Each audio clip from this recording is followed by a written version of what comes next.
Adelle and I are going to do two together, not quite as together as some of our pieces are, but two together.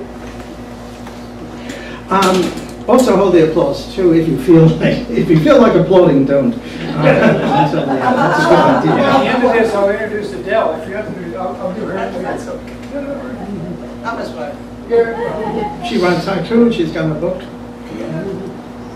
I don't believe it's been written about, but Jacques Kerouac has a deep connection to the poètes maudits, the damned poets of the French 19th century, the people like Rimbaud. You can see it in his designation of the Beat Generation as subterranean, not alternative lifestyle, underground, subterranean. This is my translation of Baudelaire's great poem, Litanie de Satan, Litanies of Satan. Baudelaire repeats the line, O Satan, prends pitié de ma longue misère. O Satan, take pity on my long misère. Misère means poverty, not misery. Les Misérables are the poor people of Paris. But in French, the word carries overtones of its Latin root, miserere, as in miserere mei, forgive me, O Lord. Poverty has no such overtones, so we had that problem. We'll see how Adelle and I attempt to solve the problem. Litanies of Satan by Charles Baudelaire. O thou, most knowing and most beautiful of angels, God betrayed by fate, denied praise. O Satan, take pity on my long misery. O Prince of exile, wronged, who vanquished stands up again stronger. O Satan, take pity on my long misery. You who know everything, great king of the underground, familiar healer of human agonies. O Satan, take pity on my long misery. You who even to lepers, to damned pariahs, teach through love the taste for paradise. O Satan, take pity on my long misery. You who begot hope, that charming madwoman, on your old and powerful lover death. O Satan, take pity on my long misery. You who give to the outlaw a look so high and calm and bold, it damns the people beneath the scaffold. O Satan, take pity on my long misery. You who know in what corners of envious lands the jealous God hid precious stones. O Satan, take pity on my long misery. You whose clear eye knows the deep arsenals where sleep shrouded the people of metals. O Satan, take pity on my long misery. You whose vast hand hides the precipices from the sleepwalker wandering on the edge of edifices. O Satan, take pity on my long misery. You who make supple again the old bones of the drunkard out late and trampled by horses. O Satan, take pity on my long misery. You, to console frail man who suffers, teach us to mix saltpeter and sulfur. O Satan, take pity on my long misery. You who place your mark, O subtle accomplice, on the brow of the pitiless vile Croesus. O Satan, take pity on my long misery. You who put in the eyes and hearts of girls the cult of the wound and the love of rags. O Satan, take pity on my long misery. Staff of exiles, lamp of inventors, confessor of the hanged and of conspirators. O Satan, take pity on my long misery. Adoptive father of those who in his black and angry guise God the Father drove from the earthly paradise. O Satan, take pity on my long misery. Glory and praise to you, Satan, in the heights of the sky where you reign, and in the depths of hell where vanquished you dream in silence. Allow my soul to rest near you one day, under the tree of knowledge, at the hour when on your brow, like a new temple, its branches grow.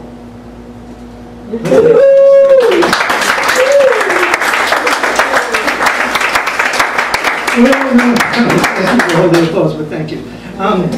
We all know about Ginsberg and seeing Walt Whitman in the supermarket.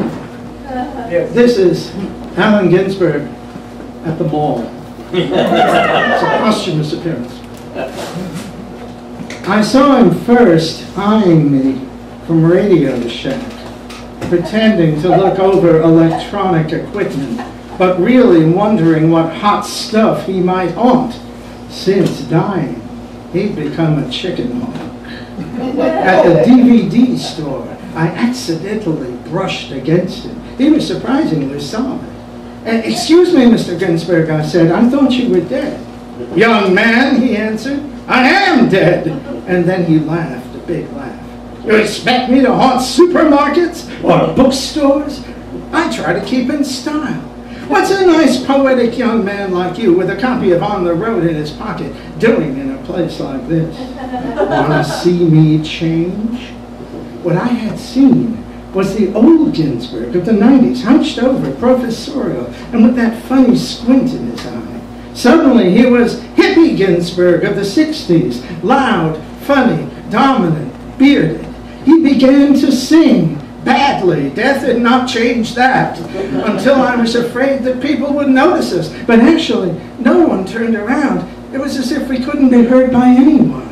Hare Krishna, said Ginsberg. How about it, kid? Want to get laid? You look a little like Neil Cassidy, or at least some of you looks like some of him. How about it? You want to have sex? I don't think so, Mr. Ginsberg. I've never had sex with a ghost. Nothing to it, he answered. And suddenly my clothes were off, and I had an erection, and I was coming as I'd never come before.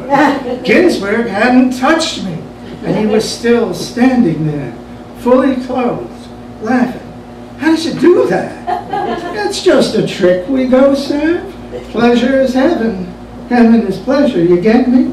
The Beat Generation, Kerouac said. That was just a bunch of guys trying to get laid. In heaven, we do it all the time. You're in heaven? Well, I'm somewhere, and I call it heaven. Even the CIA is there, and all the people they killed. We all get on pretty well together. Suddenly, he was Professor Ginsberg again. Same multiple identity, he said, as he vanished into air, into thin air. In my hand was a book whose title was The Posthumous Writings of Allen Ginsberg.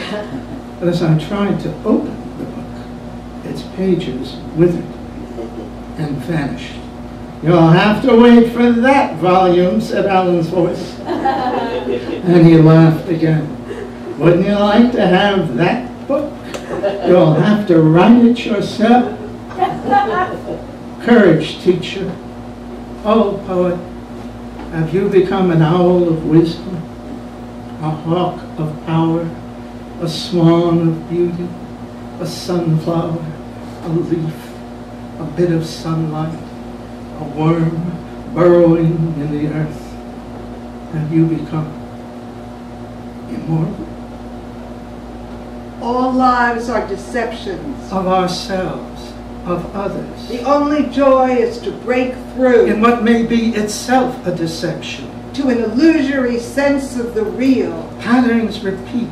The only joy is always and never anything other than Now, this sudden, illuminating, vanishing, flourishing, empowering, fructifying moment is the only joy. the only time when we can stand clear of error. Or believe we do.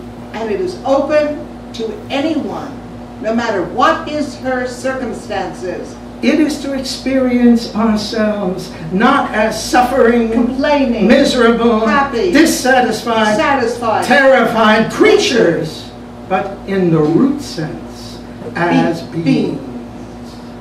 This moment is nothing less than the heart of joy and can occur even in the acutest of suffering. All life, said the Buddha, is suffering, except for this. Except for this.